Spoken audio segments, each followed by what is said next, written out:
రేపటి నుంచి తల్లికి వందనం పథకానికి ఏపీ ప్రభుత్వం శ్రీకారం చుట్టింది. ఒక్కొక్కరికి 15,000 రూపాయల చొప్పున తల్లికి వందనం పథకానికి రూపకల్పన చేశారు. శ్రీకారం రేపటి నుంచి చుట్టుబోతున్నారు. పూర్తి వివరాలు సత్య అందిస్తారు లైవ్ లో. రేపు తల్లిల ఖాతాల్లోకి కూడా నిధులు జమ అవుతాయి. సత్య,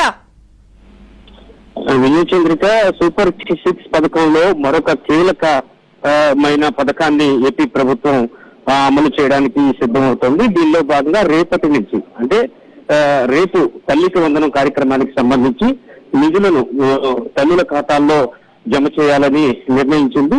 సూపర్ 6 లో మరో ముఖ్యమైన హామీకి ఈ రోజు సీఎం వద్ద జరిగినటువంటి సమీక్షా సమావేశంలో గ్రీన్ సిగ్నల్ ఇచ్చారు. కూటమి ప్రభుత్వం ఏర్పడి ఏడాది అవుతున్న సందర్భంగా రేపు తల్లుల ఖాతాల్లోకి తల్లికి వందనం కింద నిధులు జమ చేయడానికి ప్రభుత్వం నిర్ణయించింది. ముఖ్యంగా తీసుకుంటే 67 లక్షల మంది